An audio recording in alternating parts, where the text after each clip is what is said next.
that overshot the costs of the respective projects to untenable levels. And Part C, Honorable Speaker, what measures has the government put in place to ensure the timely settlement of bills as they fall due, and could the Cabinet Secretary provide a timeline for the settlement of the existing pending bills?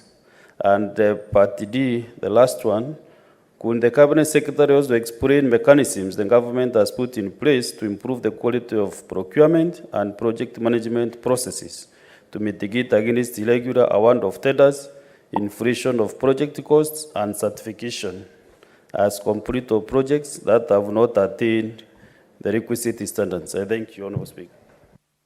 Honorable Sears. Mr. Speaker, with your indulgence, because the road questions, I see the road questions are fairly similar, whether it is in Meru, whether it's the question on Nandi, in terms of this road has not been done this. Let me just make a very brief statement, Mr. Speaker, on the status of the roads in just 3 minutes. Mr. Speaker, first, I noticed that 5 of the 8 questions touch on road infrastructure, and I think it reflects the importance of the importance and that the distinguished members of this House assigned to this sector, which is a key enabler insofar as development is concerned. Given the high level of interest in the performance of this sector, which also has been witnessed first and during 28 consultative meetings between the Ministry and National Assembly and Senate members from different counties, including their speakers, let me give you a global figure overview of the status of the roads. My ministry wishes to bring to the attention of this Senate 2 subjects. The first concerns road construction. Regarding the road construction, the development vote for the National Government Exchequer made available to support road projects in this financial year was 63 billion. While this allocation is a significant amount and the ministry will diligently ensure that the money is used very well, it is notable that the pending bill on various projects as at 31st December 2023 is 163 billion and 162.4 billion. It may be seen that with the budget allocation of at 38% of the pending bills before taking into account the certified value of new works to be undertaken in the course of the year, the project are significantly under-resourced at the moment. The consequence of the road project's funding gap will have been well noted by members of this House, who in their role as representatives of the people should be duly informed of the status of the road projects in their respective regions. Most projects funded under the development vote are progressing much slower than they ought to be. And if we go at this rate, Mr. Speaker, we will complete those roads in 15 years. That is serious. As mentioned earlier, most projects have significant payment arrears that have built up since 2019, 2020, or earlier. And hence, even when partial payments are made, construction does not resume immediately. In the last year and a half, global and macroeconomic constraints did not allow sufficient fiscal headroom for the project funding gap to be addressed adequately. However, in the economic situation now stabilizing and showing signs of positive outlook, the Ministry is working closely with the National Treasury to ensure that the government efforts to complete ongoing projects are expedited. And you've heard the President, Mr. Speaker, making publicly his intention, including in meetings that we were together in Bomet, that the next financial year we should provide a budget allocation of over 100 billion so that then we can quickly complete the pending bills. The second issue is road maintenance. The enabling legislation governing the resource of road maintenance, such as the Road Maintenance Levy Fund Act, the Kenya Roads Board Act, and the Kenya Roads Act, were enacted in 1993 and 2007 and served well their respective roles over the years. However, in the time since these pieces of legislation came into force, the government has strongly prioritized and upgrading to bitumen standards of rural roads that are largely under the purview of Kenya Rural Roads Authority. These roads reach deep into the countryside and provide the equivalent of a last-mile connectivity for the road transport system. The challenge is that the resources for maintaining paved rural roads are not adequately provided for in the current allocation of road maintenance funds. In fact, it is an understatement to say not adequately provided for. They are actually not provided for. While KERA receives 32% of the road maintenance levy fund, little of this prioritized for purpose of maintaining paved roads.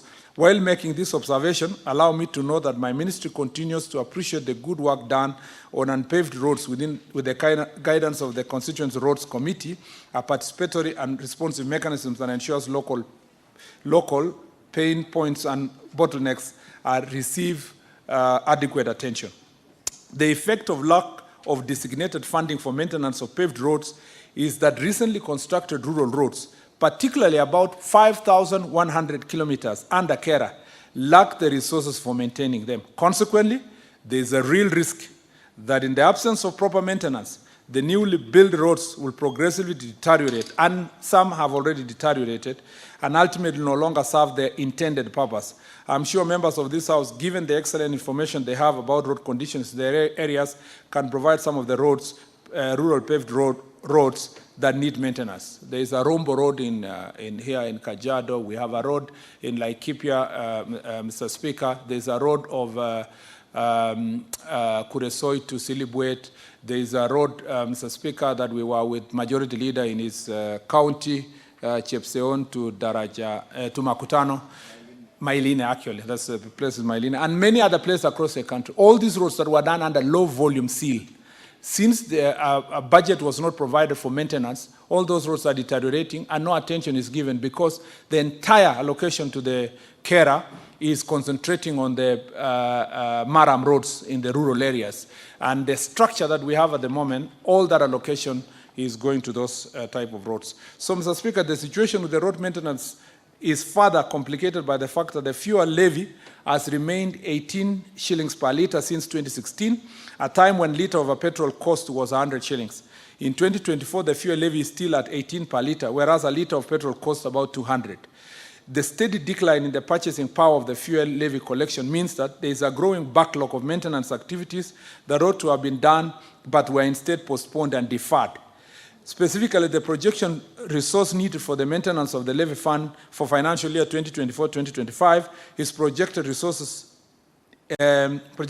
need for road maintenance levy fund for 2024-2025 is 110 billion, while the anticipated collection of that same year is 69, a shortfall of about 40 billion.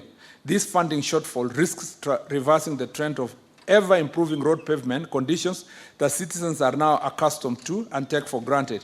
This problem is cross-cutting and affects both the roads in Kenya, Kura, Kera, and maintained by the Kenya Wildlife Services. Mr. Speaker, we anticipate that in due course the government will bring a proposed legislation to address the road maintenance challenges, and currently I am working on, Mr. Speaker, a cabinet memo to think of how else we are going to do what we need to do, including what in my response to the Deputy Party Leader of DP, Mr. Speaker, that tolling and increase of RMLF, we have even proposed that RMLF should increase to 23 shillings per litre by the year 2025 if we are going to bridge the gap that is in place, and I will be coming back to this House on the same. So specifically to this now question, and briefly, because I have given the global figure, Mr. Speaker, the total pending bill for Kenya as of 31st January 2024 is 87 billion 907,106. 87 billion 90 million 907,106. And the proportion of the interest on delayed payment is 4 billion 803,584. Whereas the Kura, the total pending bill is 15 billion 548, 928, 503, and the interest on delayed payment is 18 billion 18 million 306,207. The respective schedule for pending bills for both Kenya and Kura are attached in the response. I don't know why we didn't, the Honorable Deputy Speaker did not ask about Kera.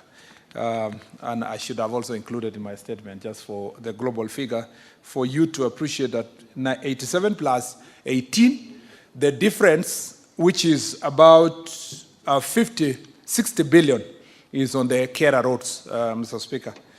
The delay in settling the pending bills was caused by a budget cuts during the supplementary budget processing and delayed receipt of exchequer funding. The ministry is in constant liaison with the National Treasury to ensure that adequate consideration is given to project funding during budget preparation process. The ministry also seeks the indulgence of this House, which is the enacting authority for authority for legislation to support programs, Mr. Speaker, that relate to supporting alternative mechanism of raising funds. And I am amending that section specifically because this is not the National Assembly. Article 227 of the Constitution provides for the procurement and the asset disposal system that is fair, equitable, transparent, competitive, and cost-effective. The public procurement was previously undergone serious reforms, and current Article 227 is being operationalized by the Public Procurement and Asset Disposal Act 2015 and Public Procurement and Asset Disposal Regulation 2020. All procurement across the road agencies in Kenya, Kera, and Kura are done in strict adherence and compliance with the provision of the Act and its attendant regulation. The Act provides a roadmap on the procurement process from planning and budgeting up to the inspection and acceptance of contracted goods, services, and works. Use of standard bidding documents and adherence to the set evaluation criteria has been paramount. Honorable CS, just a minute. What is your intervention, Honorable Senator Katuri? Honorable Speaker, I want to save the CS, my friend Kipchumba Murkomen, some minutes. Because Party D, I think I'm satisfied with the explanation. So I'm trying to save you some minutes, but I'll make a comment on the other part. Okay. So Party D, I'm